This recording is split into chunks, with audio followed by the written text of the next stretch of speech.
Welcome to channel दोस्तों। तो कैसे हैं आप लोग? आशा करते हैं आप लोग अच्छे होंगे, मस्त होंगे। ठीक है, जैसे कि अभी हम लोग का जो क्लास चल रहा है वो साइंस का चल रहा है। तो आज ये साइंस का दोस्तों होने वाला है क्लास 10 का आपका एनसीईआरटी का साइंस होने वाला है। ठीक है, इससे पहले चैनल पर लेकर क्लास 6 से लेकर क्लास 9 तक मैंने ऑलरेडी पढ़ा दिया है। अगर कि आपने वो वीडियो नहीं देखा है तो जाकर पहले उसको देख लीजिए, उसके बाद इसको देखना स्टार्ट कीजिए। ठीक है, तो एक एक करके चलिए हम लोग समझते हैं कि क्लास 10th में आखिर आपका बीपीएससी का जो टीआरई 2.0 आपका एग्जाम होने वाला है उसमें क्या कुछ आपका मोस्ट इंपॉर्टेंट पॉइंट दिया गया है और हो सकता है कि आपका पूछा जा सके। ठीक है, तो बिना देर किए अगर के चैनल पर नए हैं तो जल्दी से जल्दी इसको सब्सक्राइब कर ले तथा बिल्डियो को लाइक कर दे ताकि हमको भी कुछ सपोर्ट हो सके। चलिए अब वीडियो को स्टार्ट करते हैं बिना समय गंवाए हुए। जैसे ही यहाँ पे एनसीईआरटी का बुक, जैसे अब कोई बोलेगा कि ये बिहार एससीईआरटी की बुक है, आपको पता होना चाहिए बिहार एससीईआरटी के स्कूलों में भी यहाँ पे आपका एनसीईआरटी बुक ही पढ़ाया जाता है। तो आपको एनसीईआरटी पढ़िए, एससीईआरटी बोलिए, कुछ भी बोलिए, ये साइंस साइंस ही रहेगा।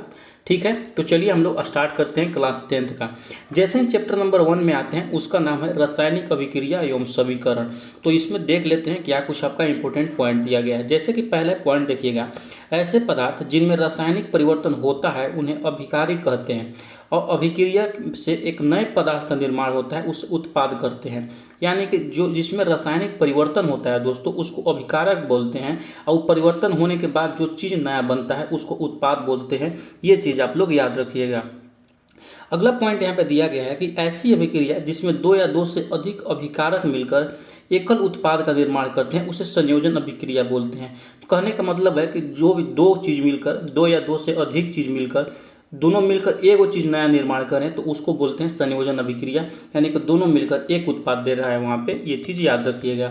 अगला पॉइंट जो आपका इस बुक में दिया गया है बुझे हुए चूने के विलयन का उपयोग दीवारों की सफेदी करने के लिए किया जाता है, जिसका संगमरमर का जो रासायनिक सूत्र होता है CaCO3 होता है। हमेशा पूछा जाता है कि संगमरमर का सूत्र क्या होता है, तो आप लोग याद रखिएगा CaCO3 इसका सूत्र होता है।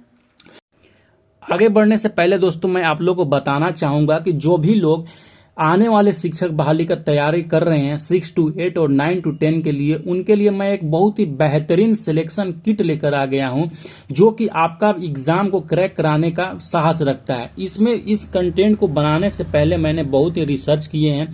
जो पिछले आपका एग्जाम हुआ है बीपीएससी का जो भी एग्जाम हुआ है उसी के आधारित पर मैंने ये बनाए हैं। जैसे कि इसमें क्या कुछ रहने वाले ये सिलेक्शन किट में, तो आपका जो भी है बिहार एससीईआरटी बुक और एनसीईआरटी बुक दोनों का मिक्स में मैंने क्लास 6 to 10 का यहाँ पे सब्जेक्ट वाइज और चैप्टर वाइज आपका समरी रेडी कर दिया गया है। जो आप यहाँ पे ये जो समरी देख रहे हैं इसी का एक हिस्सा है। तो आप इस पीडीएफ को ले सकते हैं और बार बार यहाँ पे मल्टीपल टाइम इसको प्रैक्टिस करके अच्छा स्कोर जनरेट कर सकते हैं। अगला इस कंटेंट में आपको मिलने वाला है कि बीपीएससी में जो भी आज तक परीक्षा हुए हैं उसका जितने भी क्वेश्चन है लगभग सारे सब्जेक्ट का, एक सब्जेक्ट में 500 प्लस क्वेश्चन होंगे। ये मैं आपको पीडीएफ के रूप में दे दूंगा कि आप प्रैक्टिस करके एक अच्छा सा पे स्कोर बना सकते हैं। साथ में ही 1000 प्लस जो कि आपका टीआरई एग्जाम में क्वेश्चंस आए हुए हैं उसके भी हम एमसीक्यूज आपको प्रोवाइड करेंगे ताकि आपको एक प्रैक्टिस करने के बाद वहां पे अच्छे से एनालिसिस मिल सकता है। उसके बाद मैथ जो भी प्रीवियस ईयर में आए हैं उसका मैथ का सोल्यूशन दे देंगे।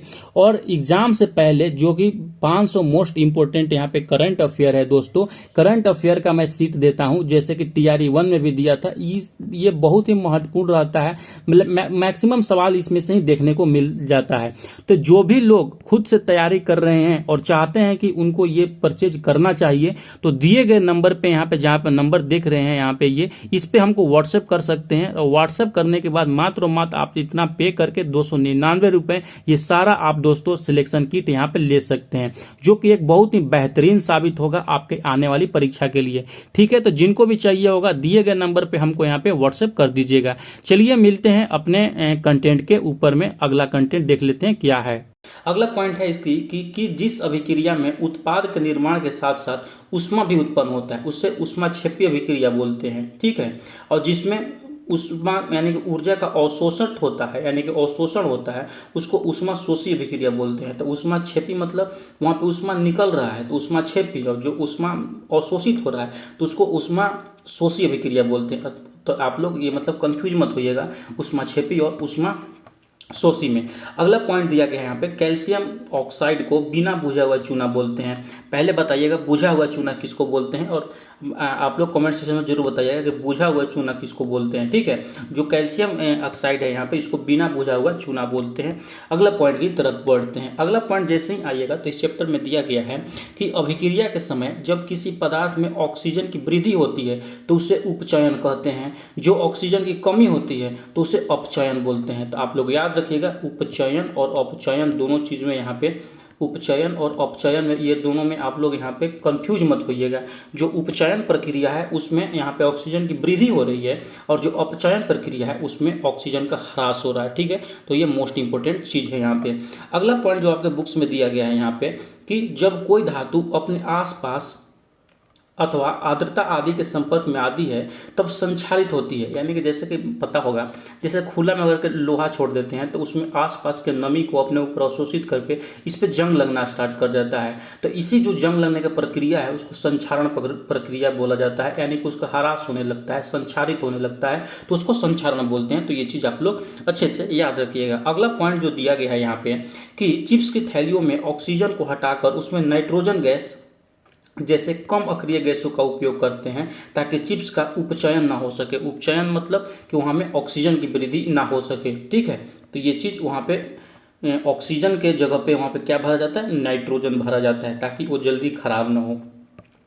अगला पॉइंट की तरफ जैसे ही आते हैं इस चैप्टर में, तो अगला पॉइंट यहाँ पे खत्म होता है और यहाँ से आपका स्टार्ट होता है चैप्टर नंबर 2। तो चैप्टर नंबर 2 जाने से पहले अगर वीडियो को लाइक नहीं किया तो जल्दी से पहले वीडियो को लाइक कीजिए, उसके बाद आगे बढ़िए। इसको बनाने में दोस्तों बहुत ही मेहनत हमको लगती है, तो कम से कम आप इतना करिए कि चैनल को सब्सक्राइब कर दीजिए, वीडियो को लाइक कर दीजिए, और अपने वाइडर जो दोस्त वगैरह हैं वो सारे के पास ग्रुप वगैरह में इसको शेयर कर दीजिए। ठीक है, चैप्टर नंबर 2 में जैसे ही आइएगा उसका नाम है अम्ल, क्षार एवं लवण। तो इसमें क्या कुछ दिया गया, चलिए एक एक पॉइंट को यहाँ पे मेंशन करते हैं। लिटमस विलयन वैज्ञानिक रंग का रंजक होता है जो थैलोफाइटा समूह के लाइकेन पौधे से निकाला जाता है। याद रखिएगा, बहुत बार पूछा जा चुका है कि लिटमस किससे प्राप्त किया जाता है, तो लाइकेन पौधे से निकाला जाता है, और जो लिटमस है वो बैंगनी रंग का एक रंजक है। ठीक है, लिटमस विलयन जब न तो अम्लीय होता है और न ही क्षारीय होता है तो वह बैंगनी रंग का होता है, क्योंकि वह बैंगनी का रंजक होता है, आप लोगों को पता होगा। ठीक है, अगला पॉइंट जो आपको बुक्स में दिया गया है कि अम्ल तथा क्षार की अभिक्रिया के परिणाम स्वरूप लवण तथा जल प्राप्त होते हैं, जिसे उदासीनीकरण अभिक्रिया बोलते हैं। ये भी बीबीआई है, इसको भूलना नहीं है, बिल्कुल भी नहीं भूलना है। अगला पॉइंट जैसे ये यहाँ पर दिया गया है कि अधात्विक ऑक्साइड अम्लीय प्रकृति के होते हैं। ठीक है, अधात्विक ऑक्साइड अम्लीय प्रकृति के होते हैं और धात्विक जो ऑक्साइड होते हैं वो क्षारीय प्रक्रिया के होते हैं। तो ये यहाँ पे ये चीज़ याद रखिएगा, क्षारीय और अम्लीय किसके होते हैं, अधात्विक अम्लीय, धात्विक क्षारीय। ठीक है, अगला पॉइंट दिया गया है कि जल में घुलनशील क्षारक को क्षार कहते हैं, इनका स्पर्श साबुन की तरह एवं स्वाद में कड़वा होते हैं। तो क्षार कैसे होते हैं, स्वाद में कड़वा होते हैं, याद रखिएगा। नेटल एवं शाक पादप है, शाक के पादप है, नेटल मतलब पौधा है दोस्तों यहाँ पे। इसके पत्तों में डंक नुमा बाल होते हैं, इन बालों में मेथेनोइक अम्ल होता है। याद रखिएगा, नेटल के पौधा से यहाँ पे पूछा जाता है कि कौन सा अम्ल पाया जाता है, तो यहाँ पे मेथेनोइक अम्ल पाया जाता है, याद रखिएगा ये चीज़।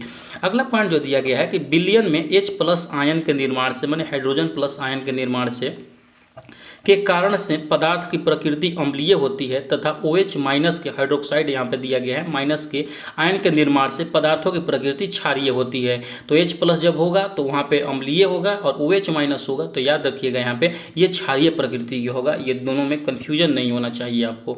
अगला पॉइंट जैसे ही आते हैं तो दिया गया है जब कोई अम्ल किसी धातु के साथ अभिक्रिया करता है तो हाइड्रोजन गैस उत्पन्न होता है। ठीक है, मोस्ट इंपोर्टेंट पॉइंट है। अगला पॉइंट है कि एक उदासीन विलयन का pH मान 7 होता है, और जब अम्लीय होता है तो उसको 7 से कम होता है, और जो क्षारीय होता है उसका pH मान 7 से अधिक होता है। ये भी आपको पता होना चाहिए।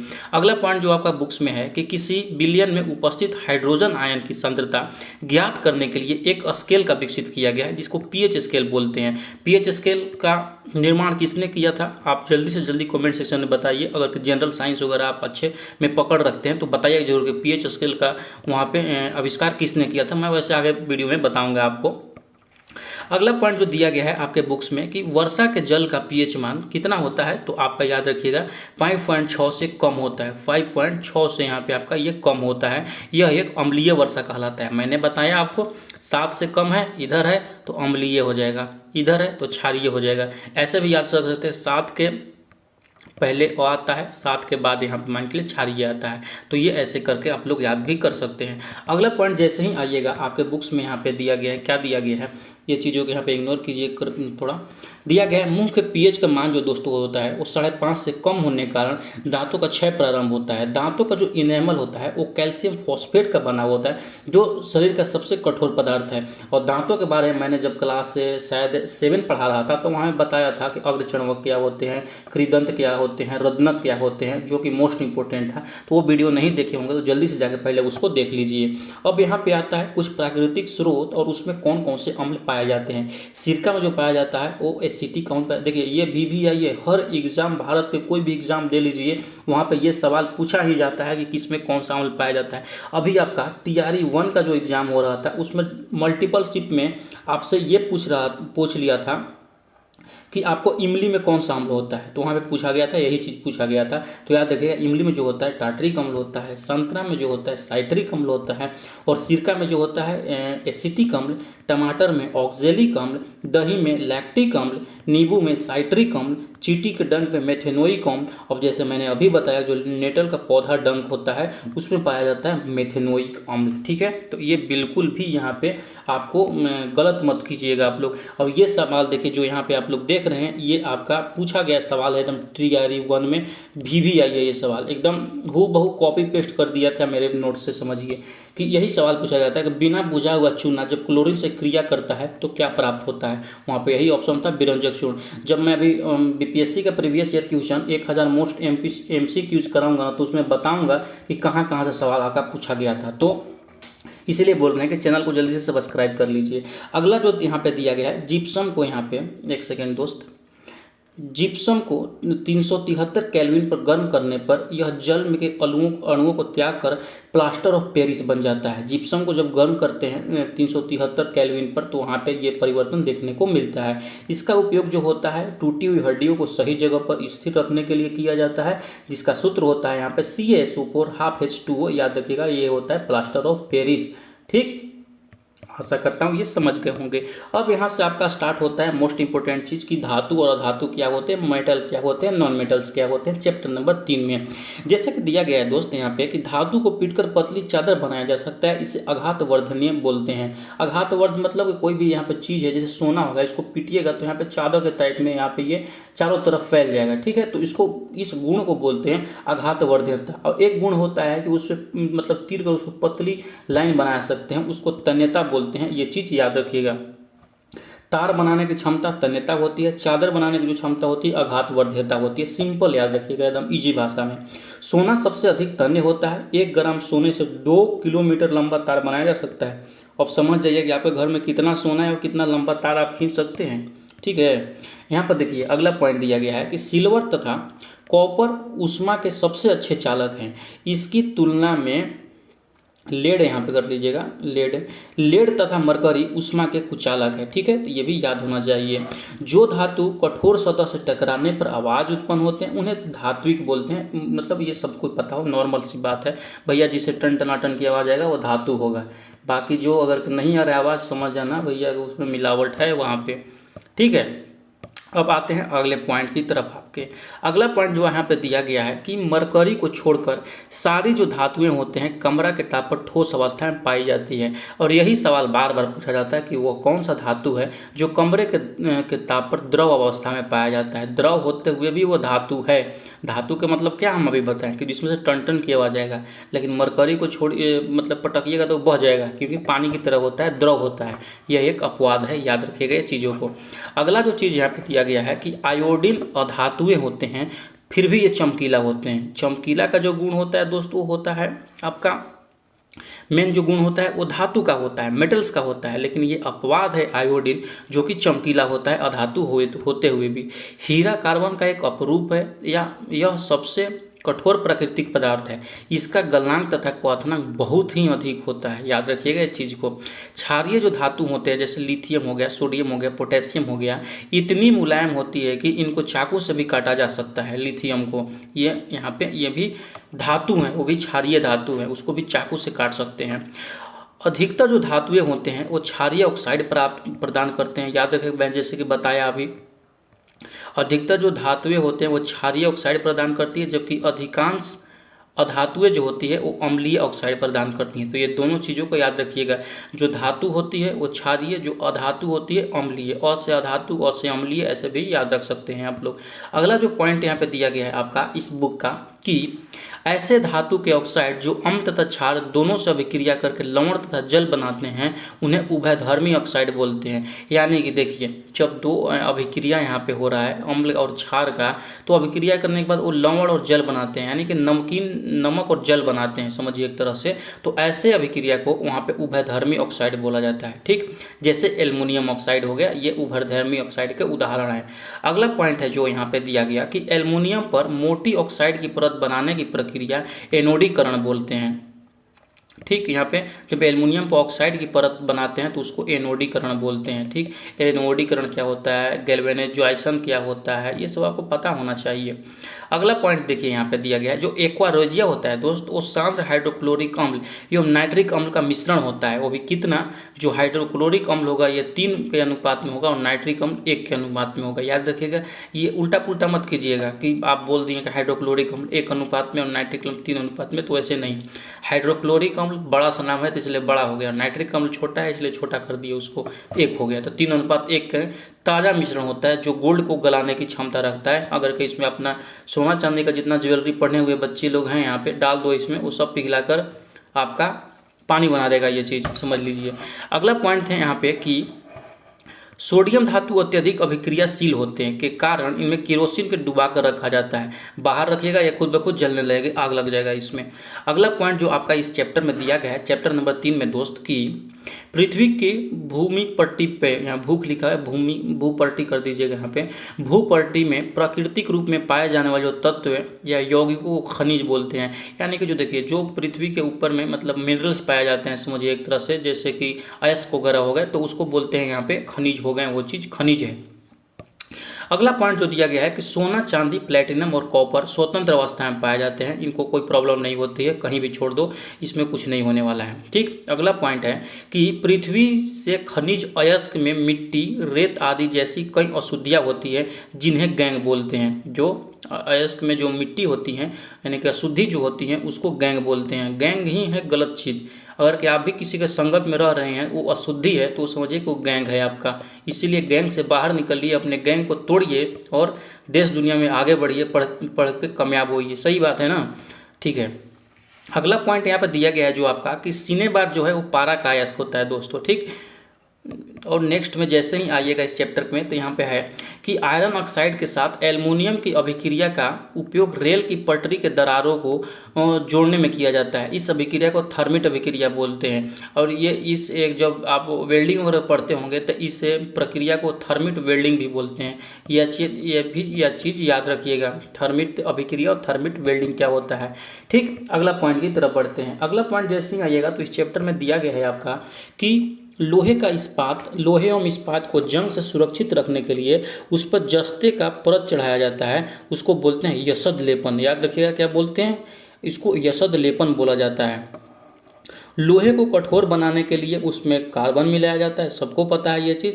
अगला पॉइंट है, लोहे के साथ निकेल क्रोमियम मिलाने पर हमें स्टेनलेस स्टील प्राप्त होता है जिसमें जंग नहीं लगता है। आपसे हमेशा पूछा जाता है कि स्टेनलेस स्टील किसका मिश्रण होता है, तो लोहा, निकेल, क्रोमियम, आप लोग याद रखिएगा, ये आपका स्टेनलेस इसका मिश्रण होता है, ठीक।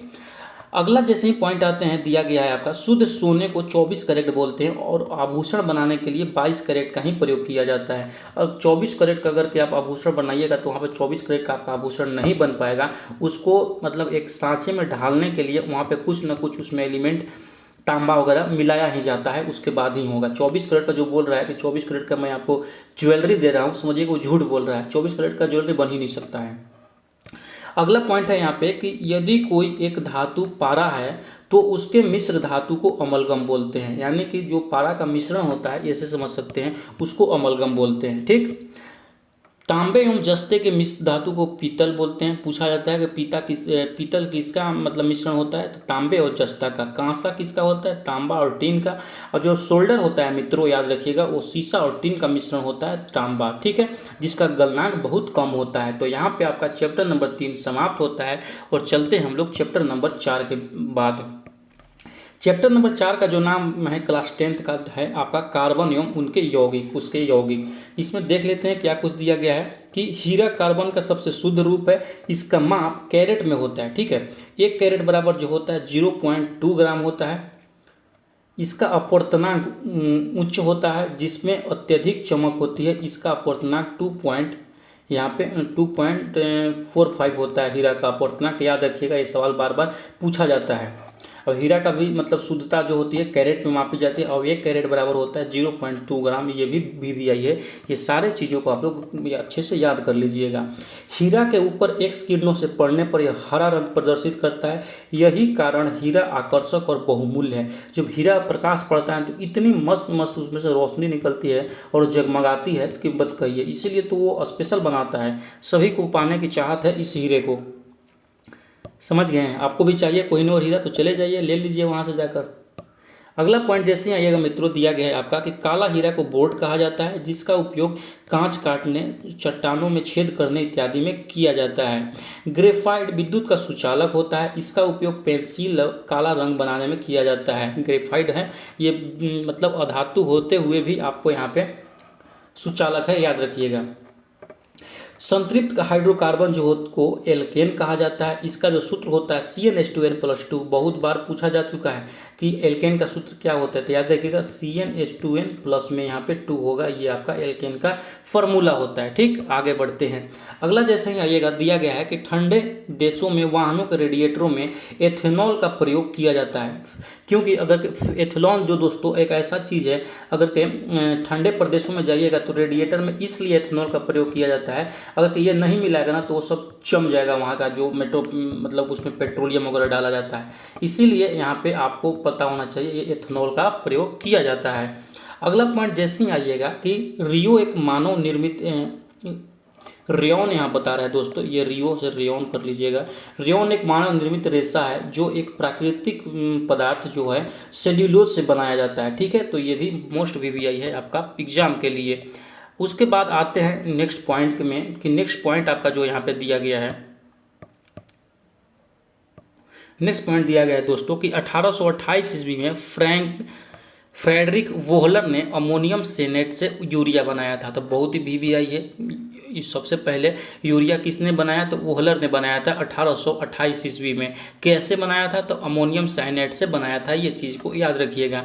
अगला पॉइंट है कि कार्बन एवं हाइड्रोजन के एक अन्य यौगिक का जो सूत्र होता है C2H4 होता है, जिसे एथिन भी बोलते हैं। अगला जो है कि निकेल उत्प्रेरक का उपयोग वनस्पति तेलों के हाइड्रोजनीकरण में किया जाता है। ये बहुत इंपॉर्टेंट है कि हाइड्रोजनीकरण में किसका उपयोग किया जाता है, किस वनस्पति तेल के में हाइड्रोजनीकरण के लिए किस उत्प्रेरक का प्रयोग किया जाता है, तो निकेल का और हाइड्रोजनीकरण का। इससे सवाल बहुत बार सवाल पूछा जा चुका है परीक्षाओं में, इसलिए ये चीज़ आपको मालूम होना बहुत जरूरी है। ठीक है, अगला पॉइंट जैसे ही आइएगा तो यहाँ पे दिया गया है कि वनस्पति तेल साधारणतः लंबी असंतृप्त कार्बन श्रृंखलाएं होती है, जबकि जंतु वसा में संतृप्त है और कार्बन श्रृंखलाएं पाई जाती है। तो ये चीज़ भी आप लोगों को याद रखना चाहिए। अगला पॉइंट जैसे ही आइएगा तो यहाँ से स्टार्ट होता है आपका चैप्टर नंबर 5, जिसका नाम है जैव प्रक्रम। इससे भी सवाल आपके TRE 1 में भी आए थे, इसलिए ये महत्वपूर्ण हो जाता है। जैसे ही आइएगा तो यहाँ पे दिया गया है कि जटिल खाद्य पदार्थों को सरल पदार्थों में खंडित करने का काम जो करता है वो एंजाइम करता है मित्रों। ठीक है, तो एंजाइम के बारे में ये चीज़ आपको पता होना चाहिए। अगला पॉइंट जैसे ही आते हैं तो यहाँ पे दिया गया है आपका कि स्वपोषी पोषण में सूर्य के प्रकाश का उपयोग किया जाता है, जिसको उपस्थिति में क्लोरोफिल हाइड्रोकार्बन में यहाँ पे कार्बोहाइड्रेट में ये परिवर्तित करता है। यानी कि क्लोरोफिल की उपस्थिति में वो अपना भोजन रेडी करते हैं। सिंपल सी बातों में समझ सकते हैं। तो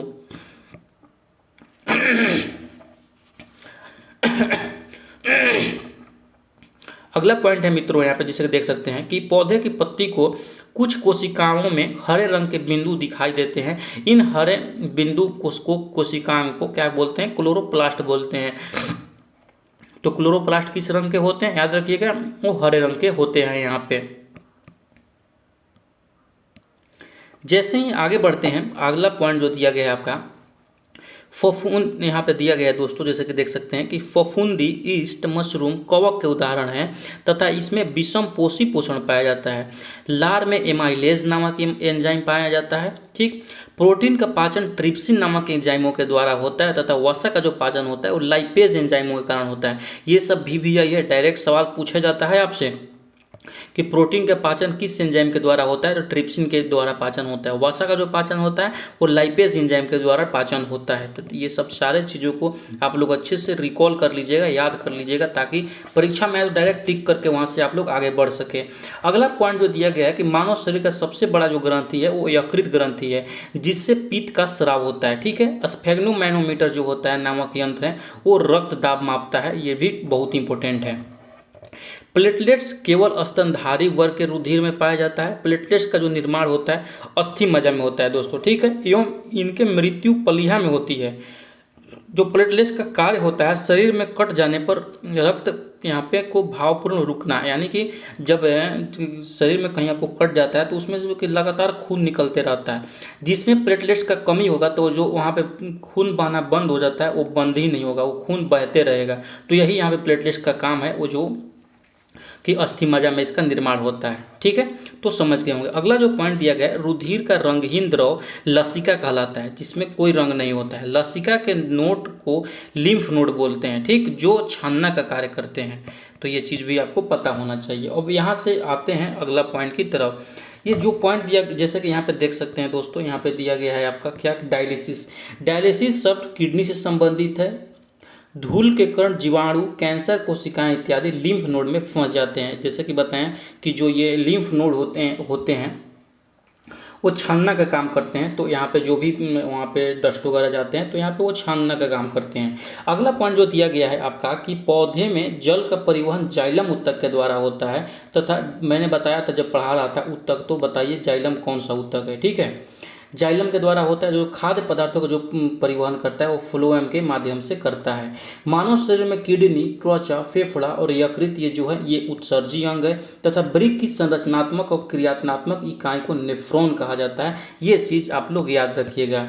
अगला पॉइंट जैसे ही आते हैं, अगला पॉइंट दिया गया है मूत्र का पीएच मान जो होता है वो 6 होता है मित्रों। इनमें 95% जल उपस्थित रहता है तथा मूत्र का हल्का पीला रंग यूरोक्रोम के कारण होता है। बहुत बार सवाल पूछा जा चुका है कि मूत्र का जो हल्का पीला रंग होता है किसके कारण होता है? तो यूरोक्रोम के कारण होता है। ठीक है, और शरीर में प्रोटीन के पाचन से बने एमिनो अम्ल से अमोनिया बनाने का कार्य यकृत करता है। ठीक, तो ये बहुत ही इंपॉर्टेंट पॉइंट था यहाँ पे आपके लिए दिया हुआ। सारे आई होप कि आप लोग याद कर लिए होंगे। यहाँ से स्टार्ट होता है आपका चैप्टर नंबर 6, जिसका नाम है नियंत्रण एवं समन्वय। ठीक है, तो एक एक करके यहाँ पे देख लेते हैं कि क्या कुछ आपका इसमें इंपॉर्टेंट पॉइंट दिया गया है नियंत्रण एवं समन्वय में।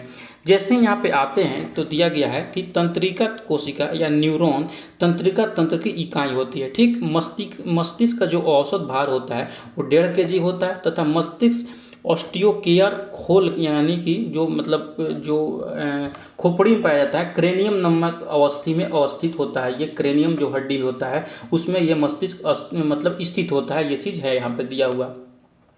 अगला पॉइंट है कि प्रतिवर्ती क्रियाओं का केंद्र मेरुरज्जु को बोला जाता है। ठीक है, मानव मस्तिष्क में सेरिब्रम का जो कार्य होता है वो याददाश्त करना, बुद्धिमत्ता, स्मृति, ज्ञान, ऐच्छिक गतियों को नियंत्रित करता है। तो याद रखिएगा, अगर पढ़ने लिखने में आपका तेज है तो समझिए कि आपका जो सेरिब्रम है बहुत अच्छे से काम कर रहा है वहाँ पे।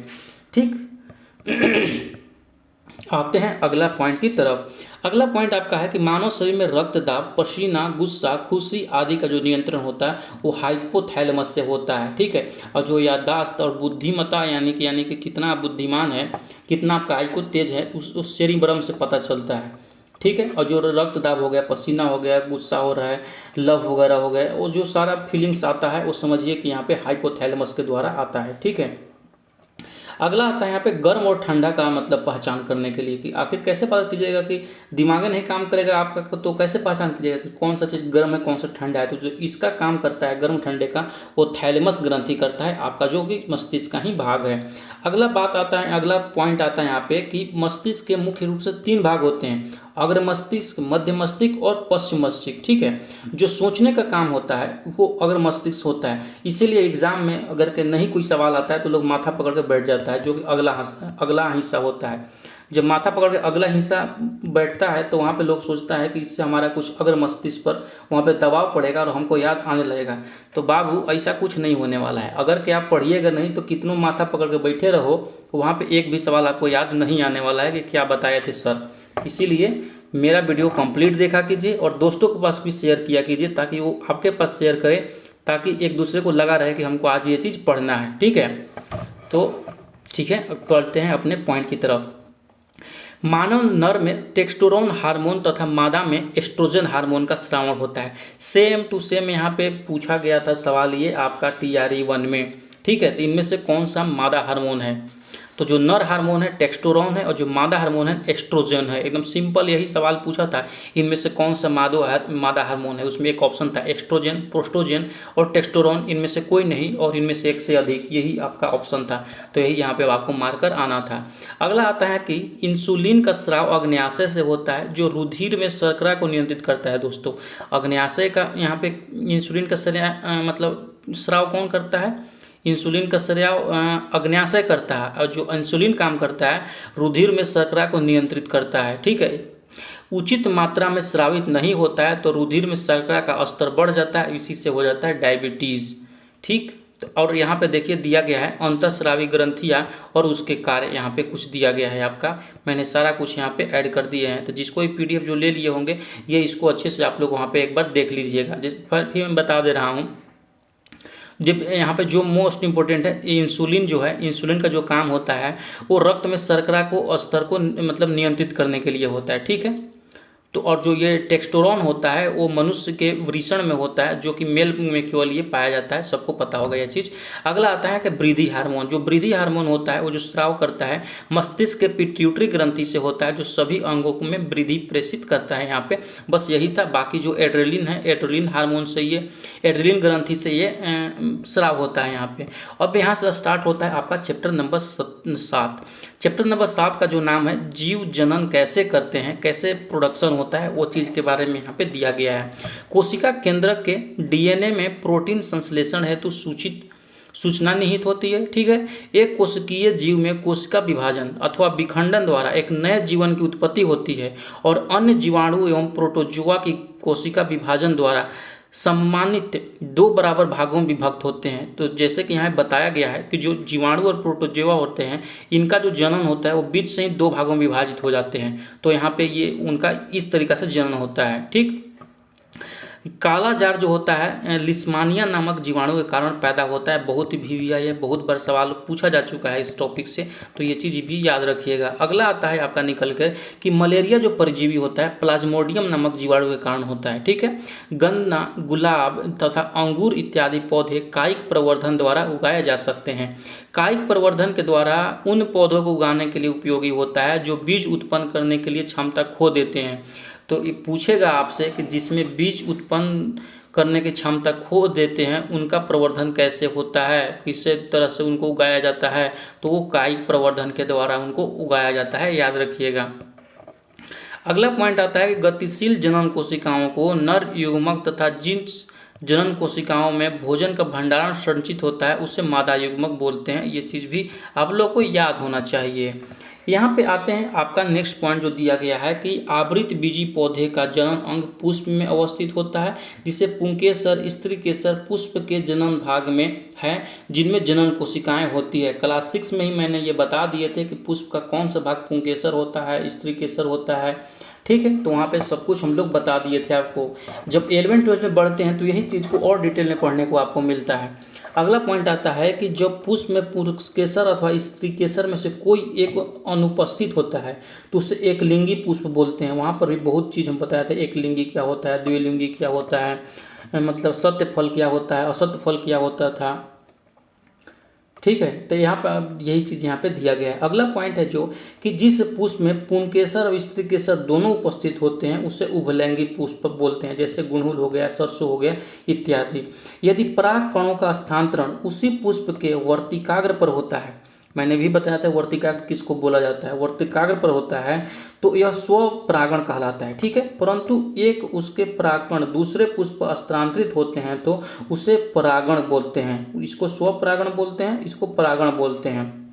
यह स्थानांतरण वायु, जल अथवा प्राणी के द्वारा कैसे भी हो सकता है, यहाँ पे यह चीज याद रखिएगा। अगला जो पॉइंट आपका दिया गया है कि भ्रूण को माँ के रुधिर से ही पोषण मिलता है, इसके लिए एक विशेष संरचना होती है जिसको बोलते हैं प्लेसेंटा। ये चीज़ आपको याद रखिएगा, बुक में आपको सेम टू सेम यही देखने को मिलेगा। अब यही क्वेश्चन भी पूछता है। यहाँ से स्टार्ट होता है आपका चैप्टर नंबर 8 जिसका नाम है आनुवंशिकता, ठीक है। तो इसमें देख लेते हैं क्या कुछ आपका इंपॉर्टेंट दिया गया है। बच्चे का प्रत्येक लक्षण जो होता है पिता और माता के डीएनए से प्रभावित होता है। लाजमी सी बात है, जो गुण आपके माता पिता में होता है वही गुण उनके होने वाले बच्चे में प्रेषित होता है, आगे बढ़ता है। ग्रेगर जॉन मेंडल जो थे अपने प्रयोग के लिए मटर के पौधे का प्रयोग किया था। ये सवाल बहुत बार पूछा जा चुका है। डीएनए का वह भाग जिसमें किसी प्रोटीन का संश्लेषण होता है उसे प्रोटीन का जीन बोलते हैं। तो यहाँ पे आप लोग याद रखिएगा क्या होता है जीन, डीएनए का वह भाग होता है जिसमें प्रोटीन का संश्लेषण होता है, वो जीन कहलाता है। बच्चे का लिंग का निर्धारण होता है वो पुरुष के क्रोमोसोम में होता है, क्योंकि पुरुष में यहाँ पर XY पाया जाता है और स्त्री में XX पाया जाता है। यही वो Y है के कारण यहाँ पे पुरुष का मतलब लिंग निर्धारण होता है कि बच्चा होगा या बच्ची होगी। अगला पॉइंट है कि मानव में 22 जोड़ी क्रोमोसोम पाया जाता है, ये सबको पता होंगे। बढ़ते हैं अगला चैप्टर की तरफ। अब यहाँ से आपका स्टार्ट होता है चैप्टर मित्रों, चैप्टर नंबर 9 जिसका नाम है प्रकाश का परावर्तन और अपवर्तन। यदि प्रकाश के पथ में रखी अपारदर्शी वस्तु अत्यंत छोटी हो तो प्रकाश सरल रेखा में चलने की बजाय इसके किनारों से मुड़ने की प्रवृत्ति होती है, इससे प्रकाश का विवर्तन होता है। मान के चले यहाँ से प्रकाश आ रहा है, अगर कि यहाँ पे प्रकाश बोलता है तो सीधी रेखा में न चल के ऐसे निकल जाता है, यही होता है प्रकाश का विवर्तन। यहाँ पे ये चीज़ याद रखिएगा, मैं भी कभी बताऊंगा ये सबको डिटेल में। जब प्रकाश किसी पृष्ठ से टकराकर परावर्तित होती है तो उसे प्रकाश का परावर्तन कहते हैं, तथा प्रकाश के परावर्तन के 2 नियम होते हैं। कौन कौन से होते हैं? आपतन कोण परावर्तन कोण के बराबर होता है, यानी कि जो एंगल ये आता है वही एंगल ये बराबर होगा, ये चीज यहाँ पे बोल रहा है। परावर्तन कोण के बराबर होता है, तथा आपतित किरण दर्पण के आपतन बिंदु पर अभिलंब तथा परावर्तित किरण सभी एक ही तल में होते हैं। आपको ये चीज पता होगा, ठीक है। आगे की तरफ बढ़ते हैं। आगे जैसे ही बढ़ते हैं आता है यहाँ पे समतल दर्पण। क्या होता है? समतल दर्पण द्वारा बना प्रतिबिंब सदैव आभासी तथा सीधा होता है तथा प्रतिबिंब का साइज वस्तु के बराबर होता है, ठीक है। अवतल दर्पण का उपयोग जो होता है टॉर्च में, सर्च लाइट में, वाहनों के हेडलाइट में, सेविंग दर्पण में, यानी कि जो दाढ़ी बनाने वाले दर्पण होते हैं, तथा जो दांत के डॉक्टर होते हैं मरीजों के दांत चेक करने के लिए, तथा सौर भट्टी में सूर्य के प्रकाश को केंद्रित करने के लिए किया जाता है। तो सबसे ज़्यादा जो सवाल पूछा जाएगा आपसे यही में से उदाहरण पूछा जाएगा कि इसमें कौन सा दर्पण का प्रयोग किया जाता है, तो ये चीज़ आपको पता होना चाहिए। वैसे ही जब आगे आते हैं तो आगे यहाँ पे दिया गया आपका कि उत्तल दर्पण का प्रयोग होता है, ठीक है। उत्तल दर्पण का जो प्रयोग होता है वाहनों के पीछे देखने के लिए किया जाता है, यानी कि उसमें पीछे में क्या चल रहा है, क्योंकि उत्तल दर्पण का जो दोस्तों प्रतिबिंब बनता हो वो सदैव प्रतिबिंब बनाते हैं, मतलब सीधा प्रतिबिंब बनाते हैं जो वस्तु से छोटा होता है। यहाँ पे जो प्रकाश एक माध्यम से दूसरे माध्यम में प्रवेश करती है तो प्रकाश की दिशा में परिवर्तन होता है, उसकी जो दिशा होती है उसमें डायरेक्शन में परिवर्तन होता है, उसको बोलते हैं प्रकाश का अपवर्तन। तो यहाँ से ये चीज़ आपको क्लियर हो गया होगा, ठीक है। अब यहाँ पे आ लेते हैं, कुछ देख लेते हैं आपका एग्जाम्पल जो कि प्रकाश अपवर्तन के कारण होता है। सवाल बहुत बार इसी में से पूछा जाता है। सूर्योदय से पहले और सूर्य का दिखाई पड़ना, सूर्योदय से पहले सूर्य का लाल थोड़ा जो दिखाई देता है, आकाश में जो तारे का टिमटिमाना, सॉरी यहाँ पे लाल नहीं, जो सूर्योदय से पहले जो सूर्य दिखाई देता है उसके बारे में बात हो रहा है। जो सूर्य का लाल दिखाई देता है वो फिर हो जाएगा आपका वहाँ पे प्रकीर्णन के कारण, तो वो लाल वाला नहीं, आप लोग याद रखिएगा।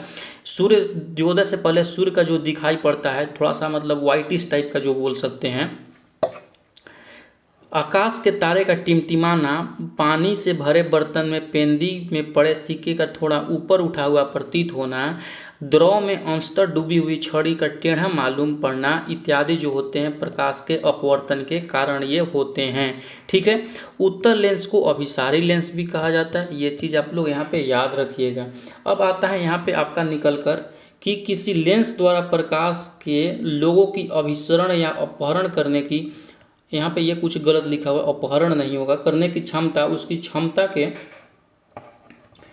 व्यक्त किया जाता है, लेंस की क्षमता के रूप में इसको व्यक्त किया जाता है, जिसे P के द्वारा यहाँ पे निरूपित किया जाता है। P बराबर होता है 1/f, सबको पता होगा, फोकस P पर।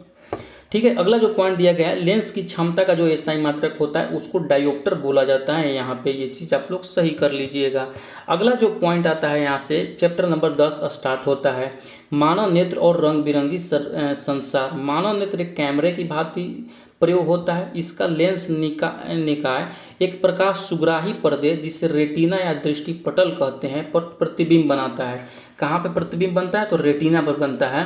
प्रकाश एक पतली झिल्ली से होकर नेत्र में प्रवेश करती है। इस झिल्ली को, यहाँ पे झिल्ली लिखल है, इसको झिल्ली कर लीजिएगा यहाँ पे। इस झिल्ली को कॉर्निया या स्वच्छ मंडल बोलते हैं। आप लोग याद रखिएगा ये चीज़ों को। अगला जो पॉइंट निकल कर आता है आपका कि पुतली नेत्र में प्रवेश करने वाली प्रकाश की मात्रा को नियंत्रित करती है। ठीक, अभिनेत्र लेंस जो होता है रेटिना पर किसी वस्तु का जो प्रतिबिंब बनाती है वो उल्टा तथा वास्तविक प्रतिबिंब बनाती है, ये चीज़ याद रखिएगा। रेटिना पर कैसा प्रतिबिंब बनता है? तो उल्टा और वास्तविक। अभिनेत्र लेंस की वह क्षमता जिसके कारण वह अपनी फोकस दूरी को समायोजित कर लेता है असमंजन कहलाता है। ठीक है, किसी वस्तु को स्पष्ट देखने के लिए जो चाहिए दूरी वो 25 सेंटीमीटर की दूरी चाहिए होता है। और निकट दृष्टि दोष होता है दोस्तों, देखिए ये बोल रहे हैं निकट दृष्टि दोष। निकट दृष्टि दोष में निकट की चीज़ों को वो देख सकता है। ठीक है, जैसे देखिए कोई व्यक्ति निकट की वस्तु रखे को देख सकता है तथा दूर की वस्तुओं को नहीं देख सकता है, उसको बोलते, जो दृष्टि दोष होता है वही वो देखता है। समझिए निकट दृष्टि दोष है तो माने निकट के उस देख रहा है और दूर को नहीं दिखाई दे रहा है, तो उसको निकट दृष्टि दोष है। इसको दूर करने के लिए अवतल लेंस का यहाँ पे प्रयोग किया जाता है। ठीक, तो ये चीज़ आपको पता हो गए होंगे। अब आगे हैं अगला पॉइंट की तरफ। दूर दृष्टि दोष में कोई व्यक्ति दूर की वस्तु को स्पष्ट देख सकता है परंतु निकट की वस्तु को देख नहीं सकता है स्पष्ट। इस दूरदृष्टि को दूर करने के लिए उत्तल लेंस का यहाँ पे प्रयोग किया जाता है। ये चीज़ आप लोग गांठ बांध लीजिए। एक आता है जरा दूरदर्शिता। वायु जब धीरे धीरे आप बूढ़े होने लगिएगा तब ये आपका बीमारी होता है। आयु में वृद्धि होने के साथ साथ मानव की असमंजन क्षमता घट जाती है। इसको दूर करने के लिए बाइफोकल लेंस का प्रयोग किया जाता है। दूर दृष्टि दोष में उत्तल दर्पण, निकट दृष्टि दोष में अवतल दर्पण, जरा दूरदर्शिता में बाइफोकल लेंस का प्रयोग किया जाता है। तो ये चीज़ आपको यहाँ पे याद होना चाहिए। ठीक है, आते हैं अगला पॉइंट की तरफ। अगला पॉइंट जो दिया गया आपका कि जब प्रकाश प्रिज्म से होकर गुजरती है तो 7 रंगों में विभक्त हो जाता है दोस्तों। कौन कौन से? बैंगनी, जामुनी, नीला, हरा, पीला, नारंगी, लाल और विबगयोर। इसको विबगयोर ये सारा यहाँ पे रंग दिया गया है आपका। अगला जो पॉइंट दिया गया है आपका कि प्रकाश की अवायवीय गुणों के इस बैंड को स्पेक्ट्रम कहते हैं। ठीक, आइजक न्यूटन ने सर्वप्रथम सूर्य के स्पेक्ट्रम प्राप्त करने के लिए कांच के प्रिज्म का उपयोग किया था।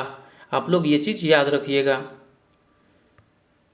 अगला पॉइंट आता है आपका कि इंद्रधनुष वर्षा के पश्चात आकाश में जल के सूक्ष्म कणों में दिखाई देने वाला प्राकृतिक स्पेक्ट्रम होता है।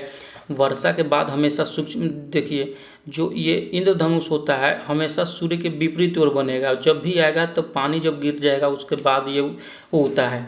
जिससे कि यहाँ पर देख सकते हैं लिखा हुआ है कि जो इंद्रधनुष होता है सदैव सूर्य के विपरीत दिशा में बनता है। ये चीज़ याद रखिएगा। अगला जो पॉइंट आपका दिया गया है यहाँ पे कि इंद्रधनुष का मुख्य कारण जल की बूंदों में से प्रकाश के अपवर्तन के कारण होने वाला वर्ण विक्षेपण होता है। तो प्रकाश के अपवर्तन, प्रकाश का वर्ण विक्षेपण दोनों इसका कारण है इंद्रधनुष का। आकाश का नीला रंग जो होता है गहरे समुद्र के जल का रंग, सूर्योदय तथा सूर्यास्त के समय रक्ताभ दिखाई देना इत्यादि घटना जो होता है वो प्रकाश के प्रकीर्णन होता है। आकाश का नीला रंग का दिखाई देना, गहरे समुद्र के जल का रंग, ये सारा चीज़ जो होता है वो प्रकाश के प्रकीर्णन के कारण होता है। यहाँ से स्टार्ट होता है चैप्टर नंबर 11, जिसका नाम है आपका विद्युत। ठीक है, यहाँ पे इलेक्ट्रिसिटी के बारे में कुछ देख लेते हैं।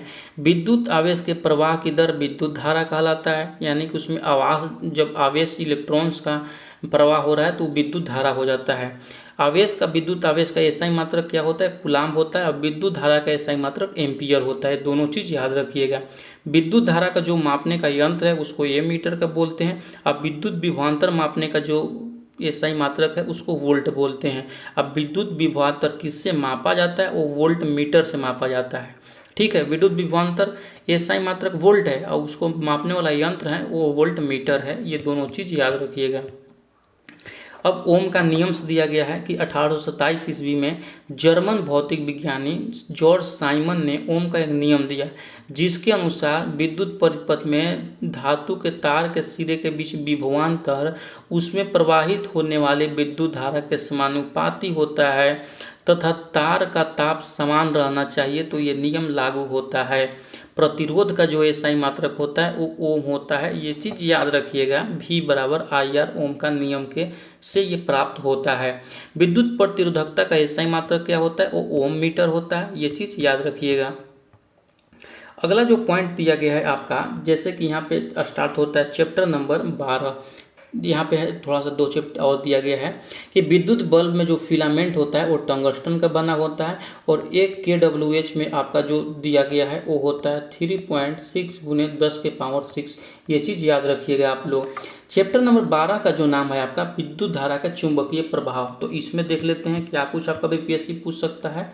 तो देखिए यहाँ पे दिया गया है विद्युत चुंबकीय क्षेत्र की जो तीव्रता होती है, क्योंकि वो होता है ऑर्स्टेड। क्योंकि ऑर्स्टेड इसलिए होता है कि विद्युत क्षेत्र की जो खोज किए थे वो ऑर्स्टेड ने ही किया था यहाँ पे, इसीलिए उन्हीं के नाम पर ये रख दिया गया है। मेरा बोलते बोलते अब मुंह दर्द करने लग गया है, बिल्कुल भी पढ़ाने का मन नहीं कर रहा है, लेकिन फिर भी आप लोग का एग्ज़ाम है, इसको देखते हुए जो वीडियो मैं शूट कर रहा हूँ, लगभग अगर के टाइम देखिएगा रात के 2 बज चुके हैं। ठीक है, 2 बजे मैं ये वीडियो को शूट कर रहा हूँ। इसीलिए बोलता हूँ कि आप लोग भी ध्यान से पढ़िए। जितना मैं मेहनत कर रहा हूँ हमसे 10 गुना ज़्यादा आप लोग को मेहनत करना होगा आपको सिलेक्शन लेने के लिए। चलिए देख लेते हैं क्या कुछ है। किसी चुंबक के चारों ओर वह क्षेत्र जिसमें उसके बल का संसूचन किया जा सकता है उसे चुंबक का चुंबकीय क्षेत्र कहा जाता है। ठीक है, अब पूछ देता है कभी कभी कि फ्लेमिंग के बाएं हाथ के नियम के अनुसार अंगूठा किधर उसका इशारा करता है। तो यहाँ पे देख लीजिए एक शॉर्ट में, फ्लेमिंग का वाम हस्त नियम क्या होता है।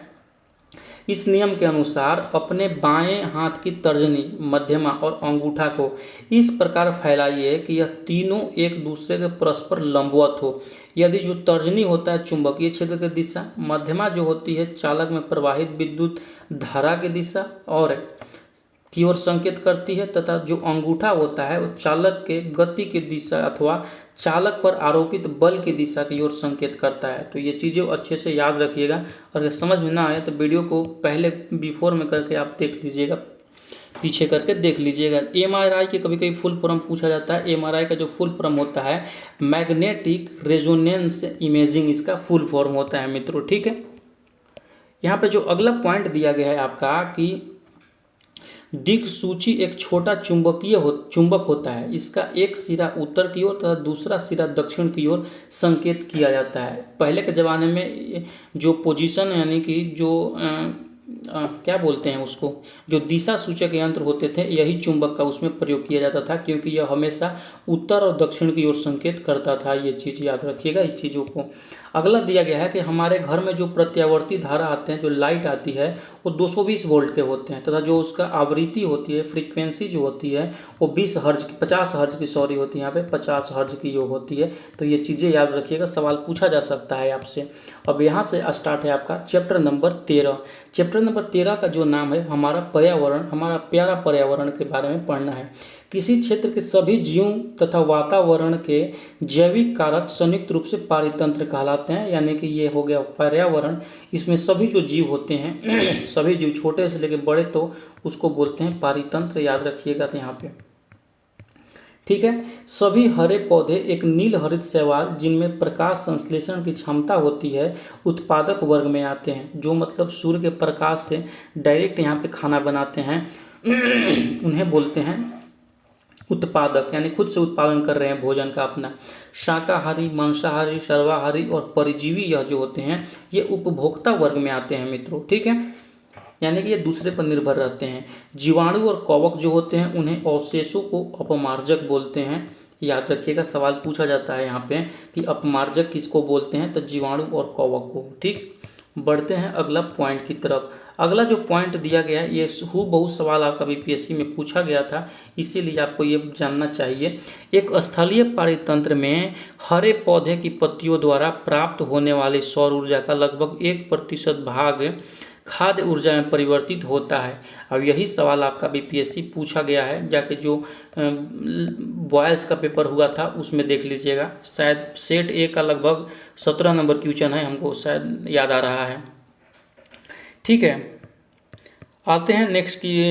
यहाँ पे दिया गया है कि प्रत्येक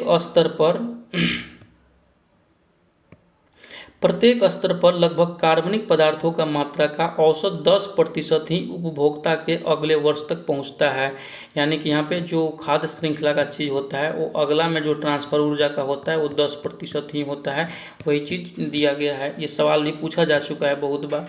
अब यहाँ पे क्लास 10 का लास्ट चैप्टर की तरफ बढ़ रहे हैं, जिसका नाम है ऊर्जा के स्रोत। जीवाश्म ईंधन के जलने पर मुक्त होने वाले कार्बन, नाइट्रोजन, सल्फर के ऑक्साइड अम्लीय ऑक्साइड होते हैं। इनसे अम्ल वर्षा होती है, याद रखिएगा। डेनमार्क पवन चक्कियों का देश कहा जाता है तथा देश के 25% से अधिक विद्युत की आपूर्ति जो होती है वो पवन चक्कियों के द्वारा होता है। डेनमार्क में 25% से अधिक। वही भारत में जो पवन चक्कियों के मतलब पवन ऊर्जा का जो होता है विद्युत उत्पादन, उसमें 5वां स्थान रखता है पूरे देश में, याद रखिएगा। और यहाँ पे आपका होता है द इंड एनसीईआरटी साइंस का। यहाँ पे जो लोग देख के आ गए समझ लीजिए कि बाबू तुम्हारा सिलेक्शन होने ही वाला है। बहुत ही सिंसियर बच्चे हो तुम कि उतना छोड़कर सब कुछ ये क्वालिटी कंटेंट तुमने देखा है, अपना टाइम को सदुपयोग किया है। तो बेस्ट ऑफ लक है आप लोग के एग्ज़ाम के लिए। कैसा लगा वीडियो जरूर से ज़रूर फीडबैक अपना बताएं कि आपको वहाँ पे कैसा ये वीडियो लगा, ताकि हमको नेक्स्ट वीडियो लाने में कुछ मदद मिल सके। कुछ अगर सुझाव हो तो आप अपना कमेंट सेक्शन में रख सकते हैं। चलिए मिलते हैं नेक्स्ट वीडियो के साथ में, तब तक के लिए पढ़ते रहिए, मुस्कुराते रहिए।